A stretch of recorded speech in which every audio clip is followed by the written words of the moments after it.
أعوذ بالله من الشيطان الرجيم.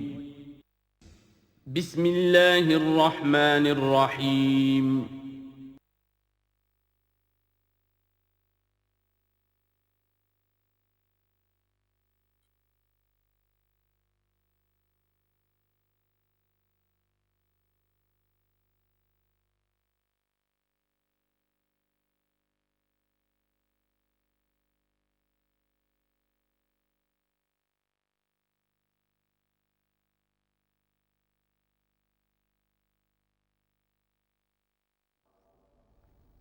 الحمد للہ وکفیٰ والصلاة والسلام علی عبادہ الذین اصطفیٰ خصوصاً علی افضلہم وخاتم النبیین محمد الامین وعلی آلہ وصحبہ اجمعین اما بعد فقد قال اللہ تبارک وتعالی کما ورد فی سورۃ الزخرف اعوذ باللہ من الشیطان الرجیم بسم اللہ الرحمن الرحیم حامیم والکتاب المبین انا جعلناہ قرآنا عربیا لعلکم تعقلون وَإِنَّهُ فِي أُمِّ الْكِتَابِ لَدَيْنَا لَعَلِيٌّ حَكِيمٌ وقال تبارک وتعالی کما ورد فی سورۃ الواقعہ فلا اقسم بمواقع النجوم وإنه لقسم لو تعلمون عظیم انہ لقرآن کریم فی کتاب مکنون لا یمسہ الا المطہرون تنزیل من رب العالمین وقال عز وجل کما ورد فی آخر سورۃ الفجر بل هو قرآن مجید فی لوح محفوظ صدق اللہ العظیم رب اشرح لی صدری ویسر لی امری واحلل عقدۃ من لسانی یفقہوا قولی اللہم ربنا الہمنا رشدنا واعذنا من شرور انفسنا اللہم ارنا الحق حقا وارزقنا اتباعہ وارنا الباطل باطلا وارزقنا اجتنابہ اللہم ارحمنا بالقرآن العظیم واجعلہ لنا اماما ونورا وہدی ورحمہ اللہم ذکرنا منہ ما نسینا وعلمنا منہ ما جہلنا وارزقنا تلاوتہ آناء اللیل وآناء النہار واجعلہ لنا حجتا یا رب العالمین آمین۔ تعارف قرآن کے ضمن میں سب سے پہلی بات جو سمجھنے کی ہے وہ یہ کہ قرآن مجید کے بارے میں ہمارا اجمالی عقیدہ کیا ہے۔ یہ تین جملوں پر مشتمل ہو سکتا ہے۔ ہمارے نزدیک قرآن اللہ کا کلام ہے جو محمد الرسول اللہ صلی اللہ علیہ وسلم پر نازل ہوا، اور تیسرے یہ کہ یہ مکمل محفوظ شکل میں موجود ہے بنوعاً، اس میں نہ کوئی تحریف ہوئی ہے نہ کوئی تبدیلی ہوئی ہے۔ یہ کم سے کم تین اجزاء ہیں ہمارے عقیدے کے قرآن مجید کے بارے میں۔ لیکن اب اس کی کچھ علمی توضیحات۔ سب سے پہلے یہ کہ کلام ہونا، اس کا اللہ کا کلام ہونا، اس لیے کہ آپ کے علم میں ہے کہ تورات جو حضرت موسیٰ علیہ السلام کو دی گئی تھی وہ لکھی ہوئی شکل میں پتھر کی تختیوں پر لکھی ہوئی صورت میں دی گئی تھی، اور قرآن مجید کی تنزیل جو محمد الرسول اللہ صلی اللہ علیہ وسلم پر ہوئی ہے وہ ایک مختلف صورت میں ہوئی ہے۔ اس کو قرآن مجید خود اللہ کا کلام قرار دیتا ہے۔ چنانچہ سورہ توبہ کی آیت ہے، آیت نمبر 6، وَإِنْ أَحَدٌ مِّنَ الْمُشْرِكِينَ اسْتَجَارَكَ فَأَجِرْهُ حَتَّى يَسْمَعَ كَلَامَ اللَّهِ ثُمَّ أَبْلِغْهُ مَأْمَنَهُ۔ جب ہجرت کے 9ویں سال آخری وارننگ دی گئی تھی مشرکین عرب کو کہ اب صرف تمہیں چند مہینے کی مہلت دی جا رہی ہے، اس دوران میں آخری فیصلہ کر لو اسلام قبول کرنا ہے یا نہیں، اس لیے کہ اس کے بعد مشرکین عرب کے لیے کوئی رعایت نہیں ہوگی، جو لوگ اسلام قبول نہیں کریں گے انہیں تہہ تیغ کر دیا جائے گا۔ فَإِذَا انْسَلَخَ الْأَشْهُرُ الْحُرُمُ فَاقْتُلُوا الْمُشْرِكِينَ حَيْثُ وَجَدتُّمُوهُمْ، جب یہ مہلت ختم ہو جائے تو ان مشرکین کا قتل عام کرو۔ اس کی وضاحت پھر جب سورہ توبہ ہم پڑھیں گے تو اس وقت ہوگی، اس وقت یقیناً ذہن میں کچھ اشکالات آئیں گے، لیکن اس وقت اس ضمن میں تفصیلی بحث کا موقع نہیں۔ اب اس میں ایک استثناء رکھا گیا کہ ایک مشرک ہے، وہ چاہتا ہے کہ اتنا بڑا چیلنج جو ہمیں دے دیا گیا تو ہمیں موقع دیا جائے کہ ہم آئیں، آپ کے پاس بیٹھیں، کچھ دن رہیں، اللہ کا کلام سنیں، آپ کیا بات منوانا چاہتے ہیں، اس کے لیے کیا دلائل ہیں، اس کو اچھی طرح سمجھیں، اس کا ہمیں موقع ہونا چاہیے۔ اس کے لیے یہ آیت نازل ہوئی کہ وَإِنْ أَحَدٌ مِّنَ الْمُشْرِكِينَ اسْتَجَارَكَ، اے نبی اگر ان مشرکین میں سے کوئی شخص آپ سے پناہ طلب کرے فَأَجِرْهُ، اسے پناہ دیجئے، حَتَّى يَسْمَعَ كَلَامَ اللَّهِ، یہاں تک کہ وہ اللہ کا کلام سن لے، ثُمَّ أَبْلِغْهُ مَأْمَنَا، پھر یہ بھی نہیں کہ اسی وقت اسے کہا جائے کہ تم مانتے ہو یا نہیں مانتے، نہیں، پھر اسے اس کے امن کے مقام پر پہنچا دو۔ یہ جو آیت ہے اس میں لفظ کلیئر آ گیا کہ قرآن مجید اللہ کا کلام ہے، لیکن اب اسی تل کے اوٹ میں پہاڑ والا مسئلہ ہے، ٹپ آف آئس برگ، اس کے نیچے وہ کتنا بڑا تودہ ہوتا ہے۔ کلام جو ہے اللہ تعالیٰ کی صفت ہے، اور یہ بڑا مسئلہ گہرا ہے، اور علم کلام کا ایک بڑا پیچیدہ مسئلہ ہے کہ ذات باری تعالیٰ اور اس کی صفات کے مابین کیا ربط و تعلق ہے۔ آیا صفات ذات کا جز ہیں، جزو لا ینفک ہیں، حصہ ہے، یا کچھ زائد بر ذات، جس کو علامہ اقبال نے ایک جگہ کہا ہے صفات ذات حق، حق سے جدا یا عین ذات۔ یہ ہمارے علم کلام کا ایک بڑا پیچیدہ مسئلہ ہے، لیکن یہ کہ اس میں متکلمین کا جو تقریباً اجماعی فیصلہ ہے وہ دو لفظوں میں آتا، لا عین ولا غیر۔ اللہ کی صفات نہ تو اس کی ذات کا عین ہے نہ اس کی ذات سے غیر ہے، بہت پیچیدہ شکل ہے، اور یہ بھی اس وقت کا میرا موضوع نہیں ہے، میں صرف کسی اور موضوع کے لیے صرف حوالے دے رہا ہوں۔ بہرحال قرآن مجید کا جو تعلق ہے ذات باری تعالیٰ کے ساتھ، وہ اس مسئلے سے بخوبی واضح ہو جاتا ہے کہ چونکہ یہ اللہ تعالیٰ کی صفت ہے، اور صفت کو ہم یہ نہیں کہہ سکتے کہ وہ ذات باری تعالیٰ سے جدا ہے، یہ بھی نہیں کہہ سکتے کہ اس کی ذات کا جزو لا ینفک ہے، کچھ اسی طرح کا تعلق ہے قرآن مجید کا ذات باری تعالیٰ کے ساتھ۔ لیکن یہ مسئلہ قرآن مجید میں خود بیان ہوا،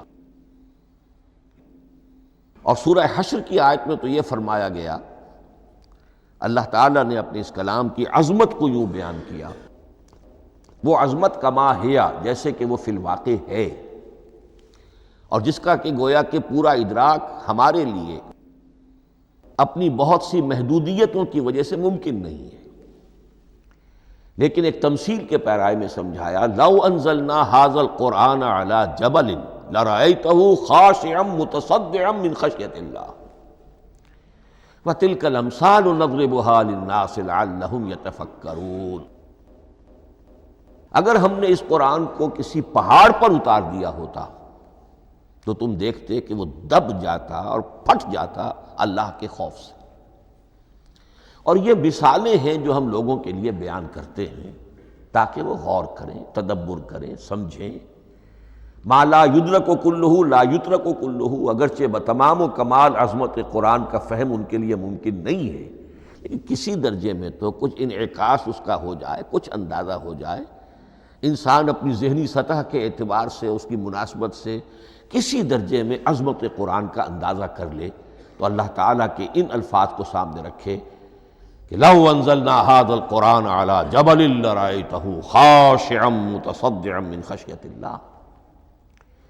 اب اس آیت کو سمجھنے کے لیے سورہ اعراف کی آیت نمبر 143 کو سمجھنا ہوگا، اسی اصول کے تحت کہ القرآن یفسر بعضہ بعضا، قرآن کا ایک حصہ دوسرے حصے کی تشریح کرتا ہے۔ وہاں یہ واقعہ بیان ہوا ہے کہ حضرت موسیٰ علیہ السلام کو جب اللہ تعالیٰ نے کوہ طور پر طلب فرمایا 30 راتوں کے لیے، جس میں بعد میں 10 کا اضافہ کر کے وہ ایک 40 رات کا ایک کورس بنا، دن رات، اس موقع پر جو مخاطبہ الہی، مکالمہ الہی سے مشرف ہوئے حضرت موسیٰ علیہ السلام، تو ان کی آتش شوق بھڑکی اور انہوں نے بڑی جرأت کر کے یہ درخواست کر دی، رب ارنی انظر الیک، پروردگار مجھے اپنا دیدار بھی عطا فرما، مجھے موقع عنایت فرما، میں تجھے دیکھ سکوں۔ یہ ان کی وہ آتش شوق کا مسئلہ ہے، لیکن جواب کیا ملا؟ لن ترانی، تو مجھے ہرگز نہیں دیکھ سکتے، ولیکن انظر الی الجبل فإن استقر مکانہ فسوف ترانی۔ لیکن ظاہر بات ہے کہ حضرت موسیٰ علیہ السلام کو بات سمجھانے کے لیے کچھ مشاہدہ بھی کرانا تھا۔ فرمایا تم مجھے نہیں دیکھ سکتے، البتہ اس سامنے کے پہاڑ پر نگاہ جماؤ، ہم اس پر اپنی ایک تجلی ڈالیں گے۔ یہ اگلی الفاظ کے اندر وضاحت ہے، میں یہاں پہلے سے بیان کر رہا ہوں سمجھانے کے لیے۔ اگر وہ پہاڑ ہماری اس تجلی کو، تجلی کسے کہتے ہیں؟ جلا، روشنی، تو اللہ تعالیٰ کی طرف سے کوئی خاص اس کے نور کا جب پرتو ہوتا ہے کسی شے پر تو وہ اس کی تجلی ہے۔ ہم اپنی ایک تجلی اس پہاڑ پر ڈالیں گے، اگر وہ اس کو جھیل جائے، اپنی جگہ کھڑا رہ جائے، تو تم سمجھنا کہ شاید تم بھی ہمیں دیکھ سکو۔ فلما تجلی ربہ للجبل، اب یہاں وہ لفظ آ گیا، جب اللہ نے تجلی اپنی پہاڑ پر ڈالی، جعلہ دکا وخر موسیٰ صعقا، وہ پہاڑ ریزہ ریزہ ہو گیا اور حضرت موسیٰ بے ہوش ہو کر گر گئے۔ اب یہ بے ہوش ہو کر گر جانا، جبکہ وہ تجلی براہ راست بھی نہیں ہے، بالواسطہ ہے، مشاہدہ جو کر رہے حضرت موسیٰ وہ بالواسطہ ہے، تجلی پہاڑ پر ہے، لیکن یہ کہ اس کا بھی بالواسطہ اس کا جو ہوا ہے، اس کی جو تاثیر ہوئی حضرت موسیٰ علیہ السلام پر کہ وہ اس کی تاب نہ لا سکے اور بے ہوش ہو کر گر گئے۔ یہاں سے یہ بات سمجھ میں آتی ہے کہ یہ تجلی یہ ذات باری تعالیٰ تھی جس نے کوہ طور کو جلا کر بھسم کر دیا یا ٹکڑے ٹکڑے کر دیا، ریزہ ریزہ کر دیا۔ اب ذات الہی کے ساتھ جو تعلق ہے کلام الہی کا، اور یہ صفت جو لا عین ولا غیر کے درجے میں ہے ذات کے ساتھ، تو وہی تاثیر اس کلام الہی کی بھی ہے۔ لو انزلنا هذا القرآن على جبل لرأيته خاشعا متصدعا من خشية الله وتلك الامثال نضربها للناس لعلهم يتفكرون۔ اس حقیقت کو اس دور میں میں اپنے مطالعے کی محدودیت کا اعتراف کرتے ہوئے عرض کر رہا ہوں کہ میرے نزدیک جس قدر پرشکوہ انداز میں علامہ اقبال نے بیان کیا ہے اسی کیفیت کو وہ شاید اس کی کوئی مثال نہ مل سکے۔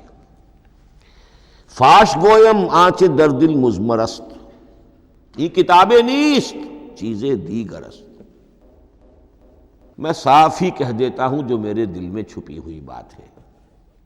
فاش گویم آنچ در دل مضمرست، یہ کتابیں نیست، اس قرآن کو کتاب نہ سمجھنا، یہ کچھ اور شے ہے، چیزیں دیگر است۔ اب وہ چیزیں دیگر کیا ہے؟ وہی جو میں نے عرض کیا، ذات باری تعالیٰ اور کلام کا صفت باری تعالیٰ ہونا، اس کے بنا پر جو مناسبت ہے، جو قرب ہے، جو مشابہت ہے۔ مثل حق پنہاؤ ہم پیداستو، زندہ و پائندہ و گویاستو۔ اس کلام میں اللہ تعالیٰ کی ساری صفات کا انعکاس موجود ہے۔ یہ بات ویسے بھی سمجھ میں آتی ہے، کوئی شخص ذرا گفتگو کرے، چند جملے جب وہ ادا کرے گا اپنی زبان سے تو معلوم ہو جائے گا کہ اس کے فہم کا، اس کی دانش کا، اس کے مطالعے کا حدود اربع کیا ہے اور اس کے ذہن کی سطح کیا، سمجھ میں آ جائے گی بات۔ اس لیے کہ کلام جو ہے وہ متکلم کی پوری شخصیت کی عکاسی کر رہا ہوتا۔ تانت بازی راگ پایا، چند جملے کسی نے کہا، پتہ چل گیا کہ یہ کس سطح کے آدمی ہیں، علمی اعتبار سے، معلوماتی اعتبار سے، تہذیبی اعتبار سے، کلچرڈ ہیں یا نہیں ہیں۔ یہ ساری باتیں چند جملوں میں واضح ہو جائیں گی۔ تو اللہ تعالیٰ کی بھی جملہ صفات کا عکس اس قرآن میں موجود ہے۔ ان میں سے جن چند چیزوں کا ذکر علامہ نے شعر میں کیا، وہ جو سورہ حدید کی آیت ہے، هو الاول والآخر والظاہر والباطن، اللہ الظاہر بھی ہے، الباطن بھی ہے۔ اتنا ظاہر کہ اس سے زیادہ ظاہر کوئی شے نہیں، اور اتنا باطن کہ اس سے زیادہ چھپی ہوئی کوئی شے نہیں۔ اسی لیے حضور سے جو منقول ہیں الفاظ کہ پروردگار انت الظاہر فلیس فوقک شیء وانت الباطن فلیس دونک شیء، یہی کیفیت قرآن کی ہے۔ مثل حق پنہاں و ہم پیداستو، پنہاں بھی ہے ظاہر بھی ہے، جیسے ذات باری تعالی، اور جیسے اللہ تعالیٰ کی شان ہے جو آیت الکرسی کے شروع میں آئی، الحی القیوم، مثل حق پنہاں و ہم پیداستو، زندہ و پائندہ و گویاستو۔ یہ قرآن جو ہے اللہ تعالیٰ کی صفات کا ایک عکس اپنے اندر رکھتا ہے۔ اس سے ذرا آگے چلیے، کلام کے بارے میں۔ اب کلام الہی ظاہر بات ہے کہ صفت ہے، اور صفت قدیم ہے۔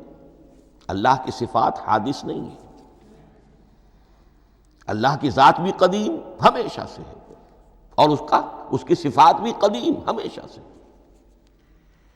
اور یہ جو کلام الہی ہے، ظاہر بات ہے کہ یہ جو ہماری زبان کے حروف و اصوات ہیں، کلام الہی تو ان سے منزہ ہے، مبرہ ہے، ماورا ہے، اعلیٰ ہے، عرفہ ہے۔ ہماری زبانوں کے حروف و اصوات، الفابیٹس جگہ جگہ تبدیل ہو جائیں گے، انگریزی کے کچھ اور ہیں، اردو کے کچھ اور ہیں، عربی کے کچھ اور ہیں۔ کلام الہی ان تمام سے آگاہ، عرفہ، منزہ اور مبرہ ہے۔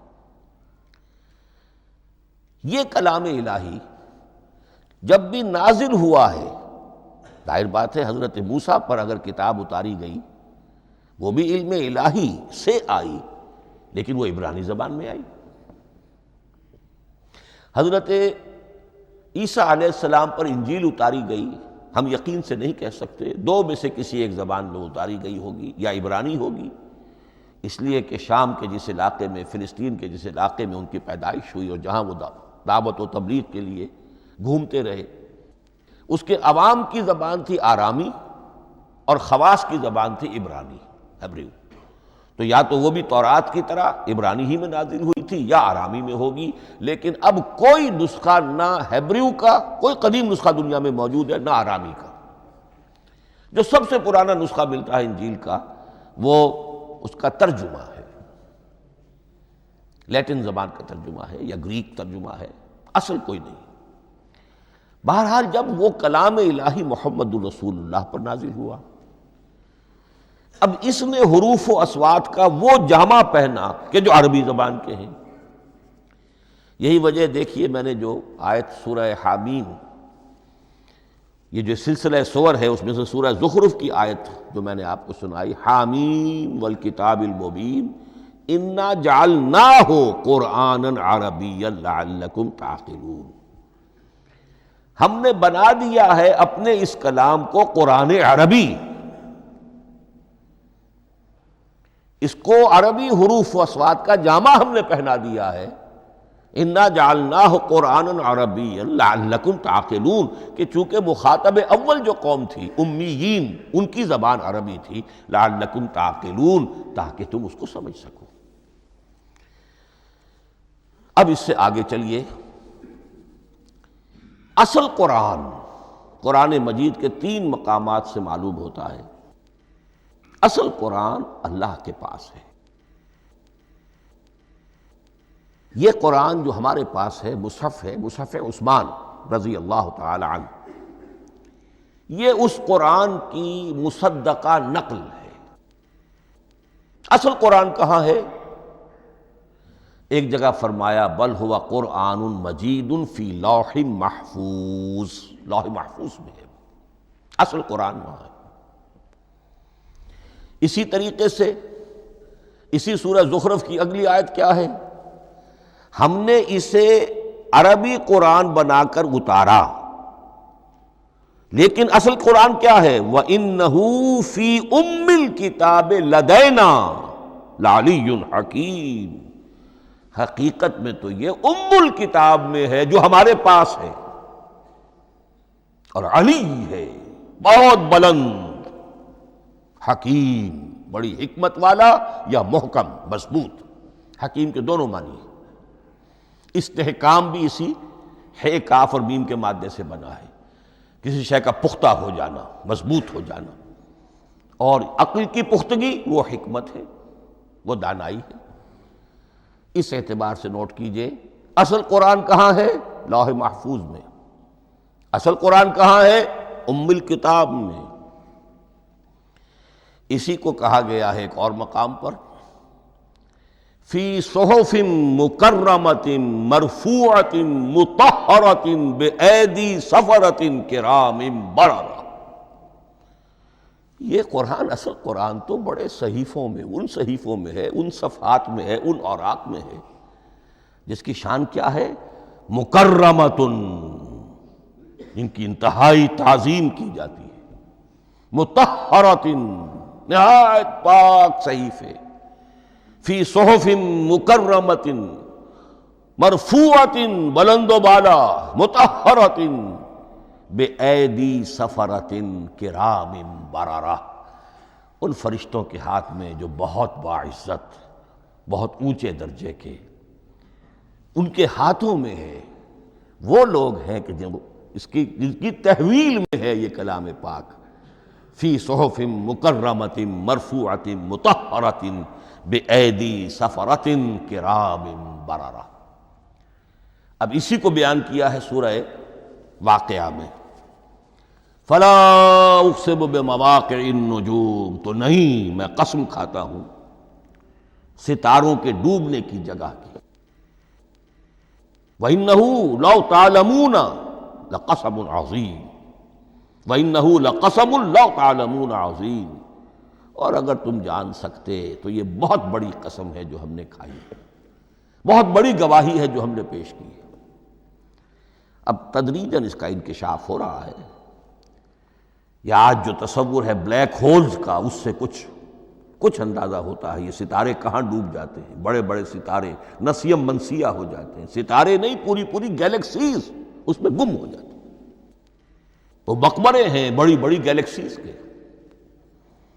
فلا اقسم بمواقع النجوم وانہ لقسم لو تعلمون عظیم انہ لقرآن کریم، یہ قرآن ہے بہت باعزت، فی کتاب مکنون، اور یہ اس کتاب میں جو چھپی ہوئی ہے۔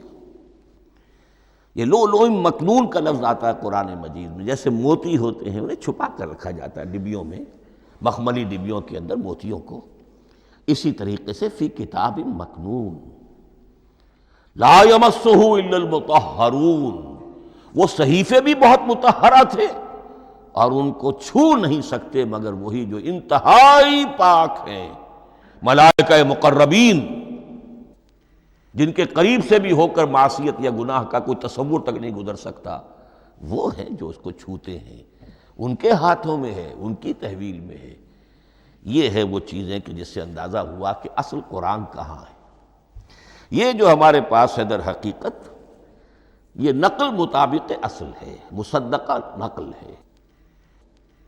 اب اس میں آپ سے عرض کر دوں کہ ایک بہت خوبصورت بات ہمیں جو ملتی ہے، تورات میں جو استثناء، جو صفر استثناء ہے، ڈیوٹرانومی، اس کے 18ویں باب میں 18ویں اور 19ویں آیات جو ہیں اس میں ذکر موجود ہے، میں ان کے لیے انہی کے بھائیوں میں سے تیری مانند ایک نبی برپا کروں گا۔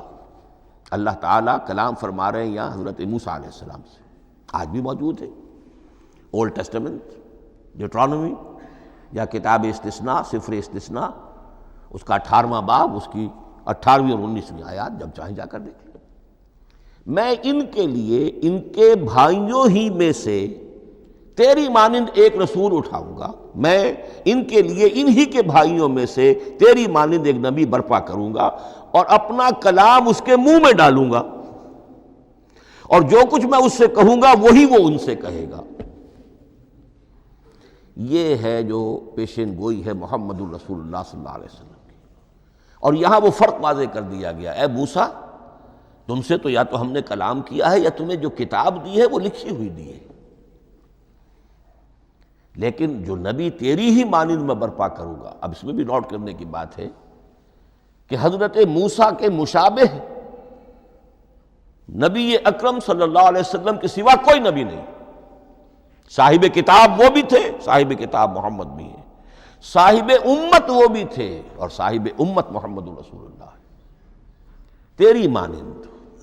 صاحب شریعت، حضرت عیسیٰ صاحب شریعت نہیں تھے، شریعت موسوی ہی کو نافذ کرنے کے لیے آئے تھے۔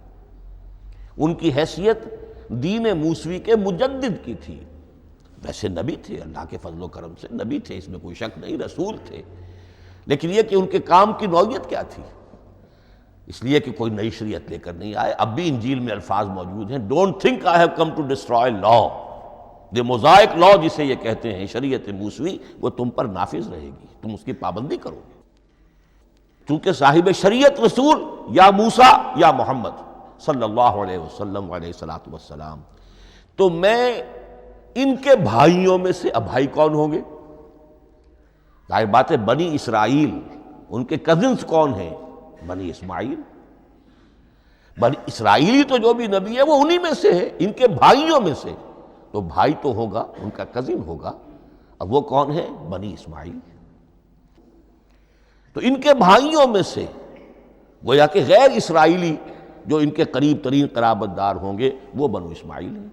تیرے مانند صاحب شریعت نبی میں برپا کروں گا، لیکن اس پر جو میرا کلام اترے گا وہ کس شکل میں اترے گا؟ میں اپنا کلام اس کے منہ میں ڈالوں گا، اور پھر وہ جو کچھ کہے گا وہ وہی کہے گا جو میں نے کہا ہے۔ اب اس کے حوالے سے ایک بہت اہم بات سمجھ لیجئے، اور قرآن مجید کے دو اہم مقامات کی وضاحت اس سے ہو جائے گی۔ یہ کلام اللہ، قرآن مجید میں اس کو قول جبرائیل بھی کہا گیا ہے۔ کلام اللہ حضرت جبرائیل کے ذریعے سے جب ادا ہوا ہے تو قول جبرائیل ہے، اور پھر جب وہ محمد الرسول اللہ کی زبانی ادا ہوا تو قول رسول ہے، قول محمد ہے صلی اللہ علیہ وسلم۔ یہ قول اللہ بھی ہے، قول جبرائیل بھی ہے، اور قول محمد بھی ہے بیک وقت۔ یہ بات دیکھیے سورۃ تکویر، اذا الشمس کورت، انہ لقول رسول کریم ذی قوت عند ذی العرش مکین مطاع ثم امین وما صاحبکم بمجنون۔ یہ یہاں پر حضرت جبرائیل کا ذکر ہو رہا ہے۔ وما ہوا بقول شیطان الرجیم، محمد تک اس قرآن کو لانے والا تو وہ بلند پائے کا فرشتہ ہے، یہ کوئی شیطان رجیم نہیں ہے، اس لیے کہ مکے والوں نے کہہ دیا تھا ہو سکتا ہے کوئی بدروح آئی ہو محمد پر، اور اس بدروح نے کوئی الٹی سیدھی بات سکھا دی ہو، نہیں۔ انہ لقول رسول کریم، یہاں رسول کریم کون ہے؟ حضرت جبرائیل۔ انہ لقول رسول کریم ذی قوت عند ذی العرش مکین، بڑی قوت والا اور جس کا بڑا اونچا مقام اور مرتبہ ہے عرش والے کے قریب۔ ذی قوت عند ذی العرش مکین مطاع ثم امین، وہ فرشتوں کے مطاع ہیں، فرشتے ان کی اطاعت کرتے ہیں، فرشتوں کے سردار ہیں، اور پھر ساتھ ہی پورے امین ہیں، جبرائیل امین، یہ ہم لفظ استعمال کرتے ہیں۔ اور اس کے بعد آگے جا کے فرمایا وما ہوا بقول شیطان الرجیم، یہ کسی شیطان رجیم کا قول نہیں ہے۔ اب یہاں اس سورہ تکویر میں قرآن کو قول جبرائیل قرار دیا گیا، لیکن سورۃ الحاقہ میں چلیے، اس کے آخر میں آتا ہے انہ لقول رسول کریم وما ہوا بقول شاعر قلیلا ما تؤمنون ولا بقول کاہن قلیلا ما تذکرون تنزیل من رب العالمین۔ یہاں اب رسول کریم سے مراد محمد الرسول اللہ صلی اللہ علیہ وسلم۔ یہ کسی شاعر کا قول نہیں ہے، کسی کاہن کا قول نہیں ہے، یعنی جس کے زبانی یہ قرآن لوگوں کے سامنے آ رہا ہے۔ جبرائیل کا قول ہو کر تو محمد پر نازل ہوا صلی اللہ علیہ وسلم، لیکن اب لوگوں کے سامنے وہ قول محمد بن کر آ رہا ہے۔ انہ لقول رسول کریم وما ہوا بقول شاعر قلیلا ما تؤمنون ولا بقول کاہن قلیلا ما تذکرون تنزیل من رب العالمین۔ تو قرآن مجید کلام اللہ ہے، پھر وہ قول جبرائیل بنا جب جبرائیل نے آ کر محمد کو سنایا، اور پھر وہ قول محمد بنا جب محمد کی زبان مبارک سے لوگوں نے اسے سنا، اہل عرب نے سنا، اور پھر وہ بات پھیلتی چلی گئی۔ اب آخری بحث اس موضوع پر جو ہے وہ یہ ہے، کلام الہی کی 3 صورتیں ہیں جو قرآن مجید میں سورہ شورى کی آیت نمبر 51 میں بیان ہوئی ہے۔ وما كان لبشر ان يكلمه اللہ، کسی بشر، کسی انسان کی یہ حیثیت نہیں ہے، مقام نہیں ہے کہ اللہ اس سے کلام کرے۔ یہ نہیں کہا کہ اللہ کے لیے ممکن نہیں ہے، نہیں، اللہ کے لیے تو ہر شے ممکن ہے، لیکن کسی بشر کا یہ مقام نہیں ہے کہ اللہ اس سے کلام کرے۔ مخلوق ہے، بشر ہے۔ ما کان لبشر ان یکلمہ اللہ الا اب 3 شکلیں آئیں، الا وحیا او من وراء حجاب او یرسل رسولا فیوحی باذنہ ما یشاء انہ علی حکیم۔ 3 صورتیں ہیں کلام الہی کی۔ یا تو براہ راست اللہ وحی کرتا ہے بغیر کسی فرشتے کی درمیان میں ذریعہ بنائے ہوئے، اسی کا نام الہام ہے، اسی کا نام تحدیث ہے۔ یہ غیر نبی کے ساتھ بھی ہوتا ہے۔ حضور نے فرمایا ہر نبی کی امت میں محدث ہوتے تھے جن سے اللہ کلام کرتا تھا، اور میری امت کا محدث عمر ہے رضی اللہ تعالی عنہ۔ محدث، محدث نہیں، محدث کے معنی ہے علم حدیث کا ماہر۔ امام بخاری محدث ہیں، امام مسلم محدث ہیں۔ محدث تحدیث سے مفعول بنا، جس سے بات کی جاتی ہے۔ محدث، اللہ بات کرتا ہے، اللہ دل میں ڈال دیتا ہے، القاء ہو جاتا ہے، الہام ہو جاتا ہے، کوئی فرشتہ درمیان میں نہیں، براہ راست۔ دوسری شکل کلام کی کیا ہے؟ او من وراء حجاب، یہ ہمارے علم کی حد تک صرف حضرت موسیٰ علیہ السلام کی شان ہے، استثنائی شان ہے۔ وَكَلَّمَ اللَّهُ مُوسَىٰ تَكْلِيمًا، اور موسیٰ کے ساتھ تو اللہ نے کلام فرمایا جیسے کہ کلام کیا جاتا ہے۔ فرق کیا تھا؟ من وراء حجاب، پردہ تھا، دیکھ نہیں سکتے تھے۔ تبھی تو ان کی وہ آتشی شوق بھڑکی تھی۔ کیا قیامت ہے کہ چلمن سے لگے بیٹھے ہیں، صاف چھپتے بھی نہیں، سامنے آتے بھی نہیں، کلام بھی فرما رہے ہیں، لیکن یہ کہ بات مجھے دیدار عطا کرنے کے لیے تیار نہیں۔ رب ارنی انظر الیک۔ لیکن یہ جو کلام ہے ہمارے علم کی حد تک براہ راست اس دنیا میں حضور سے ہوا ہے معراج کی شب، لیکن وہ 7ویں آسمان پر ہوا۔ اس دنیا میں ہمارے علم کی حد تک یہ کلام براہ راست من ورائے حجاب صرف حضرت موسیٰ علیہ السلام کی استثنائی شان ہے۔ اور تیسرا ہے او یرسل رسولا فیوحی باذنہ ما یشاء، یا تیسری صورت یہ کہ اللہ کسی پیغامبر کو بھیجتا ہے جو وحی کرتا ہے جو اللہ چاہتا ہے۔ یہ تیسری شکل ہے وحی کی۔ قرآن مجید اس تیسری شکل میں نازل ہوا ہے محمد الرسول اللہ صلی اللہ علیہ وسلم پر۔ حضور کو جو الہام ہو جاتے تھے، جو حضور کو القاء ہو جاتا تھا، جو آپ کے دل میں براہ راست اللہ کی طرف سے وحی آتی تھی، وہ قرآن میں شامل نہیں ہے۔ اگرچہ حضور کے خواب بھی سچے تھے، وہ بھی اللہ کی طرف سے ہوتے تھے، شیطان کی آمیزش نہیں ہو سکتی تھی، لیکن یہ بھی قرآن میں شامل نہیں ہے۔ قرآن میں شامل ہے تیسری قسم کی وحی، او یرسل رسولا، پھر ہم بھیجتے ہیں ایک پیغامبر کو فرشتوں میں سے، اللہ یستفی من الملائکۃ رسلا ومن الناس، اللہ چن لیتا ہے فرشتوں میں سے بھی اپنا پیغامبر اور انسانوں میں سے بھی۔ تو فرشتے کے ذریعے سے ایک فرشتہ جو اللہ سے لیتا ہے اور انسان رسول انسان تک پہنچا دیتا ہے۔ اب وہ رسول انسان، رسول بشر جو ہے وہ اپنے ہم نوع ہم جنس لوگوں کو پہنچاتا ہے۔ تو اللہ یستفی من الملائکۃ رسلا ومن الناس، یہاں وہی بات فرمائی، او یرسل رسولا فیوحی باذنہ ما یشاء، پھر وہ وحی کرتا ہے اللہ کے حکم سے جو اللہ چاہتا ہے۔ یہ کلام الہی کی یہ تیسری شکل ہے جو محمد الرسول اللہ صلی اللہ علیہ وسلم پر نازل ہوا، اور وہ ہے قرآن حکیم۔ اب ایک اور بحث جو علمی ہے وہ یہ ہے کہ حضور پر جو اس کا نزول ہوا اس کی کیفیات کیا تھی۔ دو الفاظ استعمال ہوتے ہیں، انزال بھی اور تنزیل بھی۔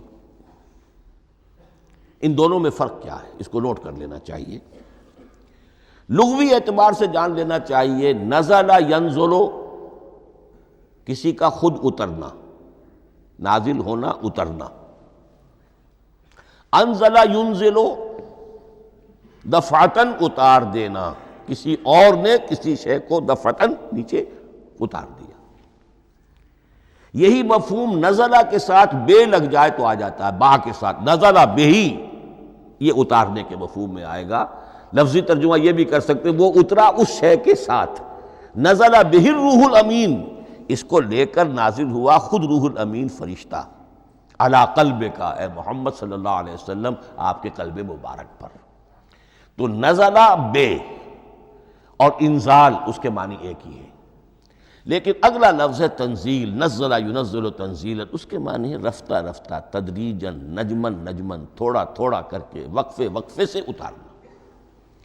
جیسے عربی میں اعلام کہیں گے کسی کو کچھ بتا دینا، باخبر کر دینا، مطلع کر دینا، بھائی مطلع کر دیا میں نے، اب تم جانو تمہارا کام، یہ اعلام کہلائے گا۔ تعلیم کسے کہتے ہیں؟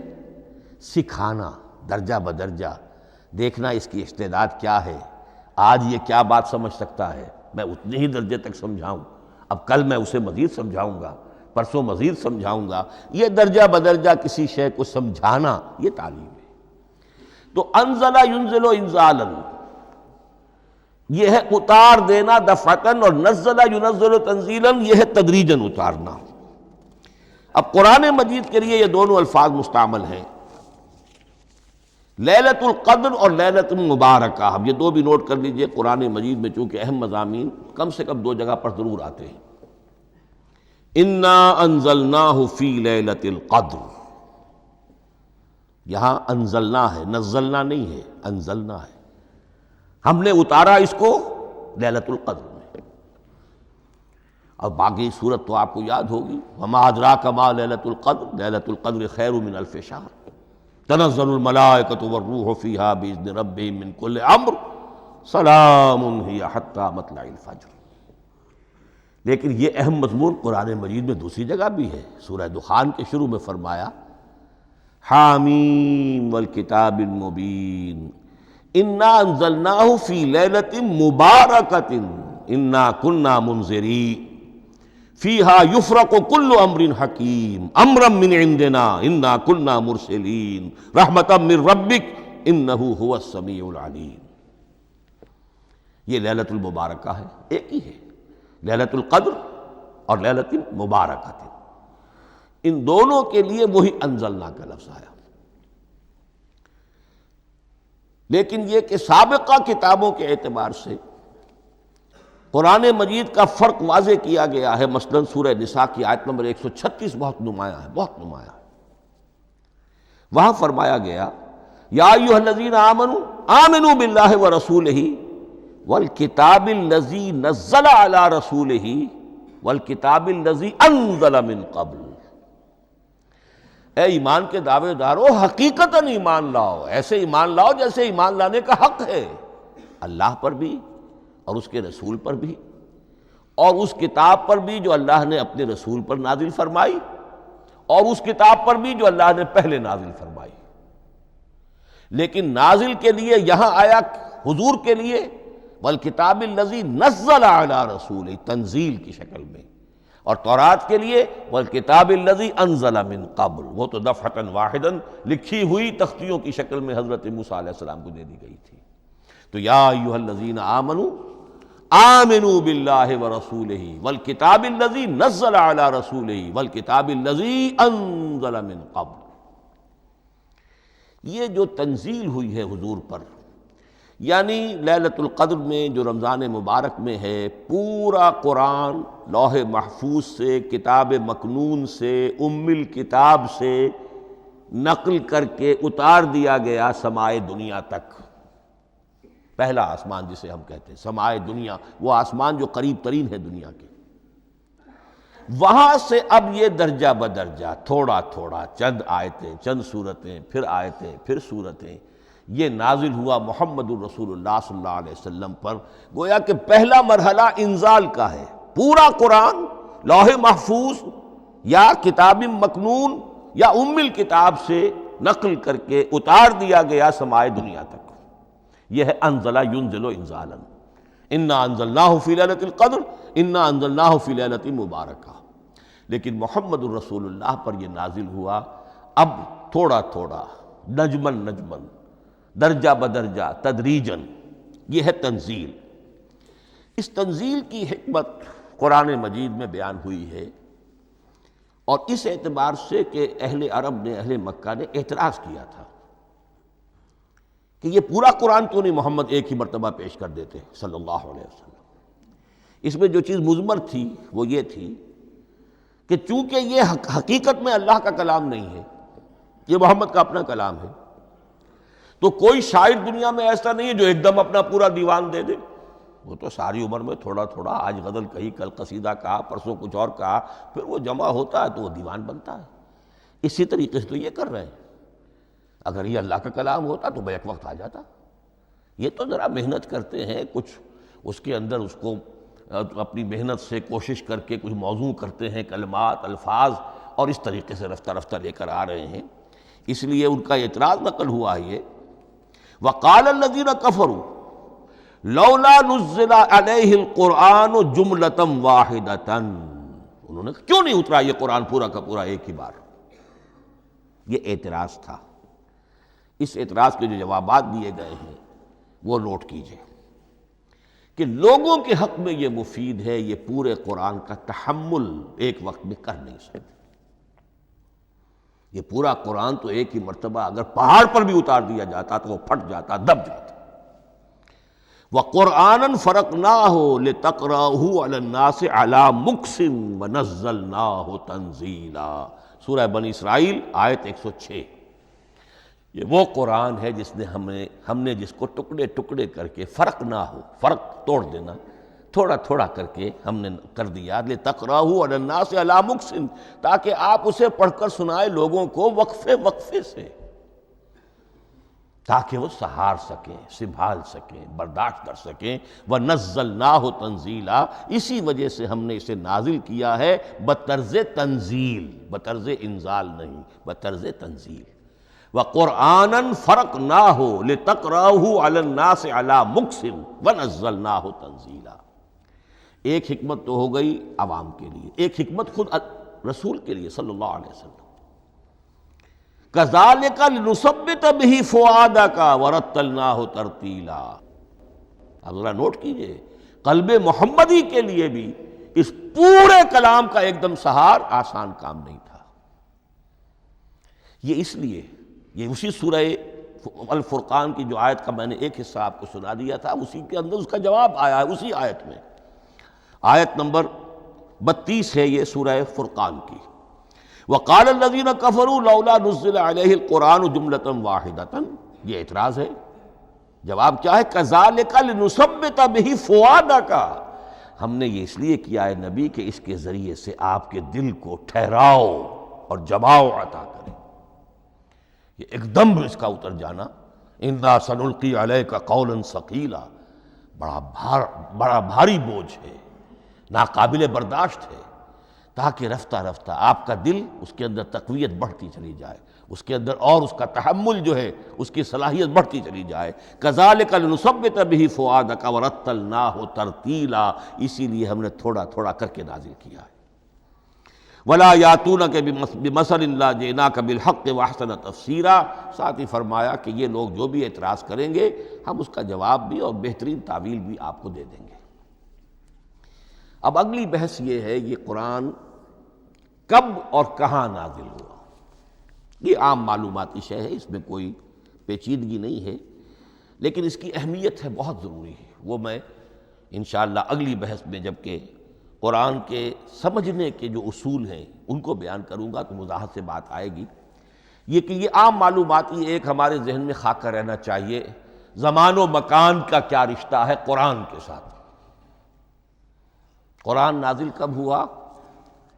ہمارا چونکہ عام طور پر جو معمول ہے، ہم تو جو کرسچین ایرا ہے اس کے حوالے سے ہمارے ذہن کے اندر سارا حساب کتاب ہے، تو سن 610 عیسوی سے لے کر 632 عیسوی تک شمسی حساب سے 22 سالوں میں قرآن نازل ہوا ہے۔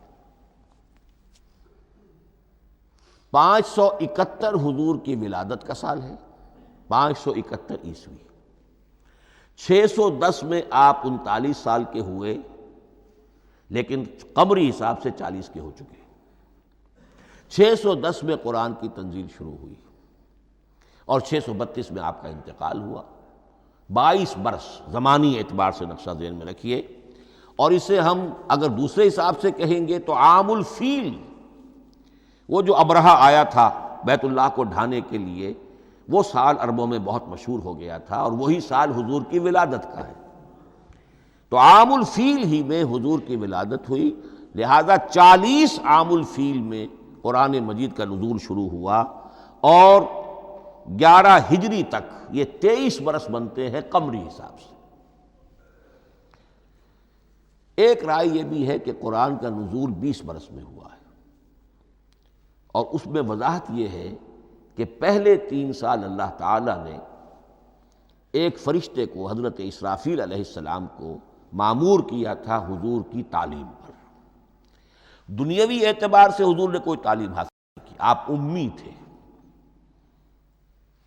آپ نے دنیاوی اعتبار سے کسی کے سامنے زانو تلمس طے نہیں کیا، کہیں کوئی تعلیم حاصل نہیں کی، کہیں کوئی تحصیل علم نہیں کی، لیکن اللہ تعالیٰ نے علمہ شدید القوا، اللہ تعالیٰ نے جو کچھ انہیں سکھایا ہے، جو علم انہیں عطا کیا ہے، تو ایک روایت یہ ہے کہ 3 برس تک، اور اس کے بعد پھر قرآن نازل ہونا شروع ہوا تو 20 برس تک قرآن نازل ہوا۔ لیکن وہ لوگ بھی مانتے ہیں کہ سورہ علق کی آیتیں نازل ہو چکی تھی، پھر 3 برس کا وقفہ ہے۔ سورہ علق کی آیتیں کیا ہیں؟ جو پہلی وحی ہے، اقرأ بسم ربک الذی خلق، خلق الانسان من علق، اقرأ وربک الاکرم الذی علم بالقلم، علم الانسان ما لم یعلم۔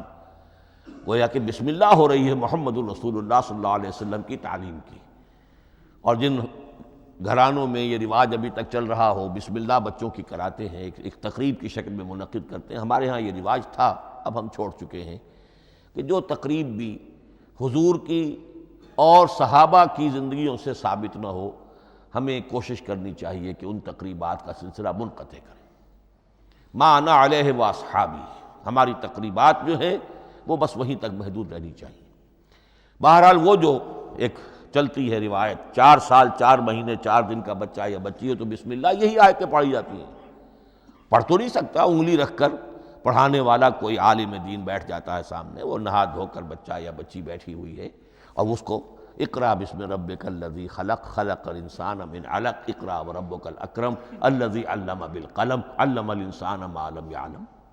اب اس میں تو سارا پڑھنے پر زور ہے، حصول علم پر زور ہے، کسی تبلیغ کا حکم ہی نہیں، ابھی رسالت کا کوئی تذکرہ کچھ بھی نہیں، اس میں تو قیامت کا بھی کوئی ذکر نہیں۔ اب اس کے بعد روایت یہ ہے کہ 3 برس تک پھر حضرت اسرافیل دن رات حضور کے ساتھ رہے ہیں اور آپ کی تعلیم ہوئی ہے، اور پھر 3 برس کے بعد پھر وحی کا سلسلہ شروع ہوا ہے، واللہ عالم۔ لیکن یہ کہ جب سورہ اقرا نازل ہو چکی ہے اس کی 5 آیتیں، تو وہ 3 برس بھی اس کا وقفہ شمار ہوں گے، زمانہ نزول پھر وہی 23 برس رہے گا۔ اسی کے ساتھ میں نے عرض کیا تھا کہ دوسری بات یہ کہاں نازل ہوا قرآن۔ ایک لفظ میں تو یہ سمجھ لیجئے یہ حجاز میں نازل ہوا۔ حجاز جزیرہ نماء عرب کا ایک خاص حصہ ہے، پہاڑی سلسلہ، یوں سمجھ لیجئے، اس کو ذہن میں رکھیے۔ جزیرہ نماء عرب جو ہے وہ شمال سے جنوب کی طرف چوڑا ہوتا جاتا ہے، شمال میں شام اور عراق کی طرف جاتا ہے تو وہ تنگ ہے، پھر نیچے چوڑا ہو رہا ہے۔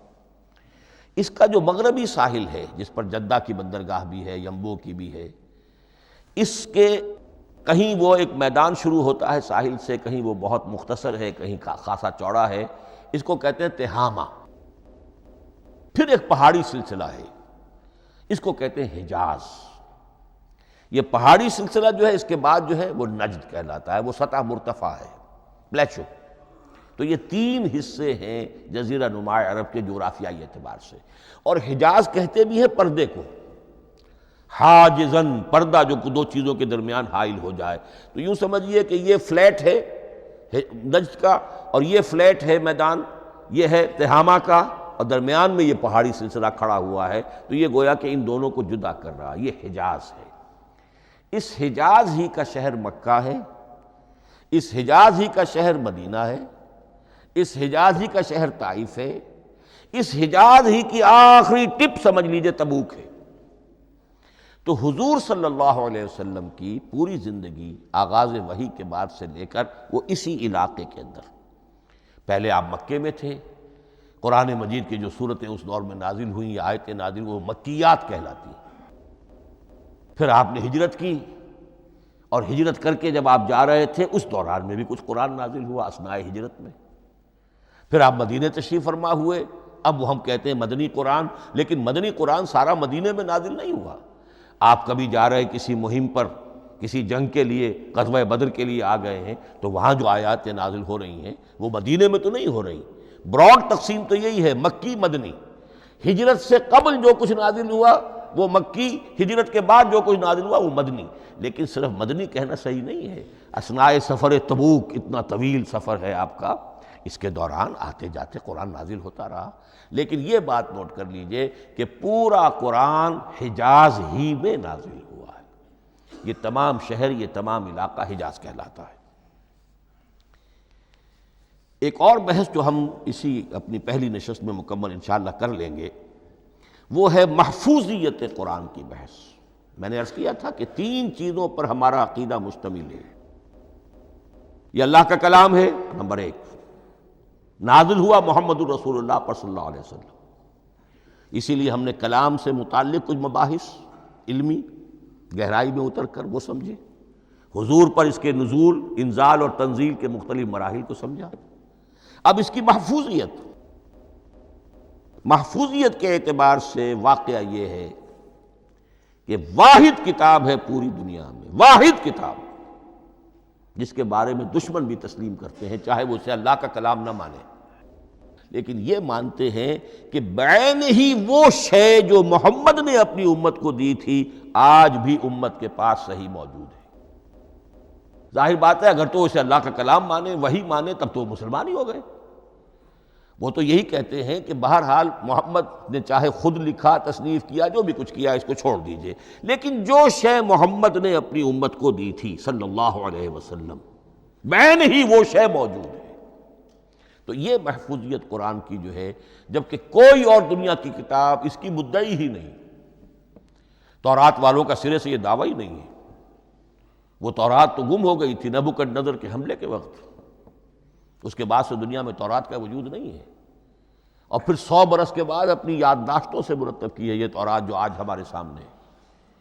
انجیل کا جیسا کہ میں عرض کر چکا ہوں، کوئی نسخہ جو ہے نہ عبرانی کا موجود ہے نہ آرامی زبان کا ہے، دنیا کی کوئی کتاب نہیں جو دعویٰ کر سکتی ہو۔ یہ قرآن جو شروع ہوتا ہے ذالک الکتاب لا ریب فیہ، یہ دعویٰ دنیا کی کسی اور کتاب نے خود کیا بھی نہیں۔ اس کی بھی جس قدر پرشکوہ الفاظ میں علامہ اقبال نے اس کی ترجمانی کی ہے، انہی کا حصہ ہے۔ حرف اورا ریب نئے، تبدیل نئے، آیاش شرمندہ تعویل نئے۔ اس قرآن کے کسی حرف میں کوئی تحریف ہو جانا نہیں، امکان ہی نہیں، قطعی طور پر کسی لفظ کا بدل دیا جانا نہیں، حرف اورا ریب نئے، تبدیل نئے۔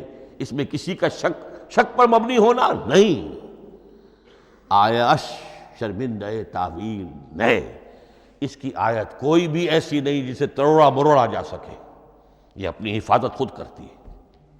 لا یاتیہ الباطل من بین یدیہ ولا من خلفہ، حامیم سجدہ کی آیت نمبر 42، اس پر باطل حملہ آور ہو ہی نہیں سکتا۔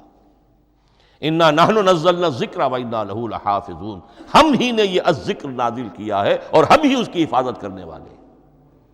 جہاں تک پہلے ٹکڑے کا تعلق ہے اس آیت مبارکہ کا، اس میں تو تورات بھی آئے گی۔ تورات کس نے نازل کی؟ اللہ نے نازل کی۔ انجیل کس نے نازل کی؟ اللہ نے نازل کی۔ انا انزلنا التوراۃ فیہا ھدی ونور، یہ سورہ مائدہ میں الفاظ ہیں۔ انجیل کے بارے میں بھی ہم نے انجیل عطا کی عیسیٰ کو، فیہ ھدی ونور، لیکن یہ کہ انا نحن نزلنا الذکر، اس کو اس قدر تاکید کے ساتھ کہہ کر وَإِنَّا لَهُ لَحَافِظُونَ، اور ہم ہی اس کے محافظ ہیں۔ لیکن اس موضوع پر اہم ترین مقام جو ہے قرآن مجید کا، وہ سورہ قیامہ کی یہ آیات ہے، لا تحرک بہ لسانک لتعجل بہ۔ جب قرآن نازل ہوتا تھا حضور جلدی جلدی زبان کو حرکت دیتے تھے، یاد کر لیں، مبادا کہیں بھول جاؤں، مبادا کوئی لفظ جو ہے تبدیل ہو جائے۔ یہ مشقت جو آپ جھیل رہے تھے، اس سے اللہ نے روک دیا از راہ شفقت اور محبت۔ لا تحرک بہ لسانک لتعجل بہ ان علینا جمعہ وقرآنہ، ہمارے ذمے ہے اس کو جمع کر دینا، آپ کے سینے میں جمع کر دیں گے اس کو۔ اور صرف جمع کرنا نہیں، قرآن، ترتیب۔ قرآن ہوتا ہے پڑھا جاتا ترتیب سے، یعنی ترتیب نزولی۔ یہ بعد میں ہماری علیحدہ بحث بھی آئے گی کہ ترتیب نزولی اور ہے، ترتیب مصحف اور ہے، یہ ترتیب بھی ہم کروا دیں گے، یہ بھی ہمارے ذمے ہے۔ ان علینا جمعہ وقرآنہ فاذا قرأناہ فاتبع قرآنہ، پھر جب ہم جس ترتیب سے پھر آپ کو پڑھائیں اسی ترتیب کی پیروی کیجیے۔ یہ جو ہے کہ قرآن کا جمع اور تدوین، یہ بھی اللہ تعالیٰ نے اس کی ضمانت لی، اور اس کی ترتیب بھی اللہ تعالیٰ ہی کی ضمانت سے ہے۔ اس اعتبار سے محفوظیت قرآن کے یہ دونوں پہلو ہمارے سامنے رہنے چاہیے۔ بارک اللہ لی ولکم فی القرآن العظیم ونفعنی وإیاکم بالآیات والذکر الحکیم۔